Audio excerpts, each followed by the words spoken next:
Préserver les enfants de contenus inadaptés tels que la pornographie est un défi pour les parents. À l'ère du numérique, la difficulté est encore plus grande étant donné la rapidité et l'accessibilité offertes par Internet et les réseaux sociaux. Aujourd'hui, je reçois dans le mag Anne Delabouret. Bonjour. Bonjour. Alors, vous êtes l'auteur du livre Parler du porno à vos enfants avant qu'Internet ne le fasse, que vous avez coécrit avec Christophe Bustatren et publié aux éditions Thierry Soucard. Alors, tout d'abord, pourquoi avoir choisi de parler d'un tel sujet qui pourtant est un peu tabou dans notre société? Parce que ça nous paraissait un sujet primordial dont la société ne s'était absolument pas emparée. Et il est arrivé un moment où nous, professionnellement, de par nos métiers, c'est-à-dire Christophe Butstrand, qui était médiateur scolaire, et moi, journaliste santé, qui travaille beaucoup avec des jeunes, avec des enfants et des adolescents, on avait conscience du problème de l'accès de la pornographie aux plus jeunes et on s'est dit, dans la mesure où on le sait, il faut absolument le dire parce que les parents nous paraissaient extrêmement sous-informés et on ne pouvait pas garder ça pour nous. C'était un sujet qui nous paraissait vraiment trop important pour le passer sous silence. Alors justement, il existe des statistiques qui peuvent être quelque peu alarmantes, comme le fait que l'âge moyen du premier visionnage est de 11 ans pour un film porno, ou encore 7% des jeunes âgés de 12 à 25 ans affirment avoir déjà réalisé des selfies intimes selon l'Observatoire universitaire international d'éducation et prévention. Alors sans dévoiler l'ensemble du livre, quelles solutions peut-on apporter pour essayer de limiter l'accès à du contenu pornographique pour les enfants? Alors, vous avez plusieurs types de solutions. Les premières solutions auxquelles on pense sont les solutions techniques, c'est-à-dire protéger les box, les ordinateurs, mettre des logiciels de contrôle, paramétrer les moteurs de recherche, etc. Mais tout ça ne résout absolument pas le problème, puisque le gros problème aujourd'hui, c'est que enfin, le problème, si on peut appeler ça un problème, mais c'est un fait, les enfants, les jeunes et les enfants sont équipés de smartphones de plus en plus tôt. Et c'est à partir de ces smartphones qu'ils vont avoir accès à des contenus pornographiques. Et si on peut concevoir qu'à 15-16 ans, ce n'est pas trop un problème d'aller voir des contenus pornographiques, à 9 ou 10 ans, ça l'est beaucoup plus. Et parfois, c'est même beaucoup plus jeune.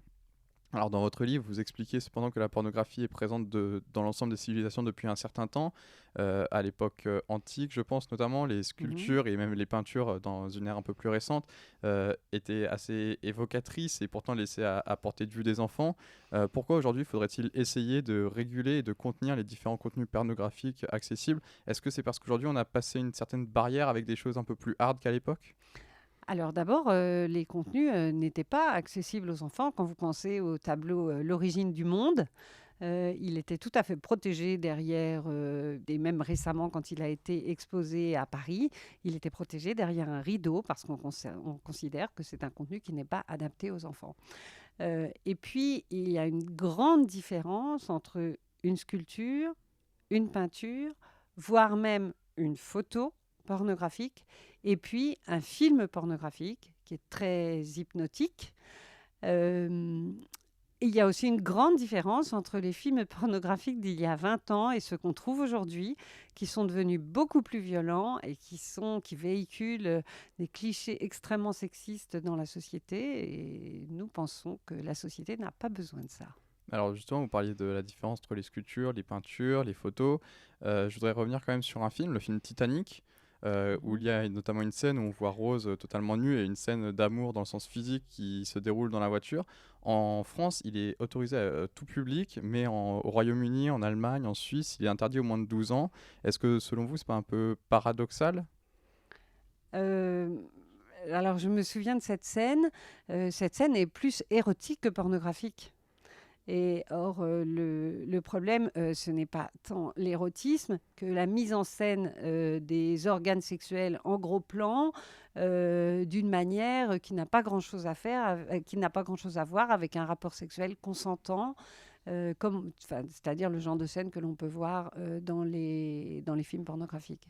Est-ce que finalement, aujourd'hui, vous avez parlé du fait que le porno d'aujourd'hui est plus sexiste, plus violent. Est-ce qu'aujourd'hui, c'est pas le reflet finalement d'une société où aujourd'hui on sent que ça ressort beaucoup, les féminicides, les violences, c'est quelque chose qui ressort beaucoup de notre société. Est-ce que vous pensez que c'est révélateur de l'évolution du porno?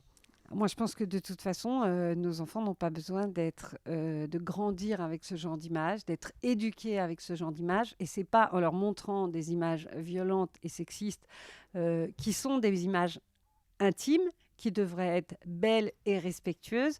C'est pas en leur montrant des images qui sont à l'opposé de ça que on va aller vers une société plus respectueuse de tous, de la femme, mais aussi de l'homme et des rapports humains. Alors, vous expliquez également que le porno a des effets néfastes. Est-ce que vous pouvez nous expliquer un peu rapidement en quoi le porno est nocif pour les enfants? Alors, les enfants, il faut distinguer les jeunes enfants et les ados. Parce que les ados ont déjà leur propre représentation de la sexualité, mais les jeunes enfants n'ont pas de représentation de la sexualité.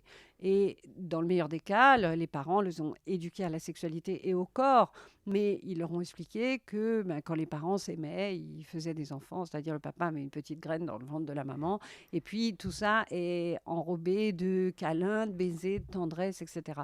Et lorsque le jeune enfant arrive sur des images pornographiques, il a accès subitement à un monde qu'il ne connaît pas, qu'il ne comprend pas, et il a l'impression, il peut penser que le monde des adultes lui a menti. Et du coup, non seulement ça le met extrêmement mal à l'aise, ça le confronte à quelque chose d'extrêmement difficile, mais en plus, ça lui fait perdre confiance dans le monde adulte. Alors, justement, vous parlez du fait que les parents ont menti. Ne serait-ce qu'à travers le titre, on comprend que vous incitez les parents à en parler à leurs enfants. Est-ce que vous pouvez détailler du coup l'importance que les parents abordent ce sujet avant que les enfants le découvrent par eux-mêmes? Eh bien, le problème, c'est que si les enfants tombent eux-mêmes sur ce genre d'image et qu'on ne leur a pas laissé la porte ouverte, qu'on ne les a pas prévenus, qu'on leur a pas dit si tu tombes sur ce genre d'image, viens m'en parler et on pourra expliquer un petit peu ensemble, ils peuvent se retrouver complètement coincés dans leur coin. Alors, s'ils sont des copains qui leur présentent ce genre d'image dans une cour d'école, en leur ayant dit attention, il ne faut pas en parler aux adultes, l'enfant ne saura pas démêler le vrai du faux de ces images. Et comme ce sont des images qui sont très troublantes et très violentes pour le jeune enfant, et je dirais même pour le jeune ado aussi, il va se retrouver seul à devoir gérer un conflit personnel et des images qui ne lui sont pas adaptées et qui vont euh, euh, abîmer l'image qu'il va se faire de la sexualité. Alors, vous avez évoqué les cours d'école. On reproche souvent qu'à l'école, on ne parle pas assez de ça pour éduquer les enfants justement sur la sexualité. Récemment, il y a l'émergence des séries éducatives, et je pense notamment sur ce sujet à la série Sex Education sur Netflix, qui a pour but d'informer sur le sujet. Est-ce que selon vous, c'est une bonne initiative? Est-ce que ça peut se placer en bon complément de ce qu'on apprend à l'école? Alors, d'abord, tout dépend des valeurs qu'on souhaite véhiculer. C'est vrai que cette série aborde la sexualité sans tabou. Moi, je pense qu'il y a certaines pratiques qui sont un petit peu extrêmes, qui sont abordées dans cette série. De toute façon, ça ne peut pas se substituer au dialogue intrafamilial, au fait que les parents transmettent leurs propres valeurs. Ça peut éventuellement convenir à des ados, mais on ne peut pas montrer ça à des enfants trop jeunes non plus. Alors justement, Netflix est une grande plateforme. Internet, vous en avez parlé, pose de grands problèmes. Est-ce que le plus gros problème, entre guillemets, s'il y en a un qui émerge plus que d'autres, ce ne serait pas les réseaux sociaux? On l'a vu notamment avec la récente affaire Griveaux, que la vidéo d'un homme en train de se masturber tournait très rapidement sur les réseaux sociaux. Est-ce que le fait qu'il n'y ait pas vraiment de contrôle pose un problème par rapport à ça? Moi, je pense que le plus gros problème, c'est l'éducation. C'est-à-dire que finalement, on donne aux enfants et aux ados des outils sans leur avoir expliqué comment on s'en servait, sans leur avoir expliqué quels pouvaient être les problèmes qui pouvaient naître à partir de ces outils. Mais les outils sont des formidables outils. Le problème, c'est l'usage qu'on en fait. C'est pas l'outil en soi.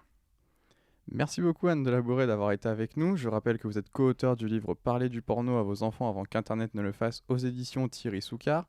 Merci à l'ISCPA et aux équipes techniques pour nous avoir accueillis dans leur studio. Le MAG, c'est terminé. Vous pouvez retrouver cette émission en podcast audio et vidéo sur notre site et notre application Radio Sensation. Merci.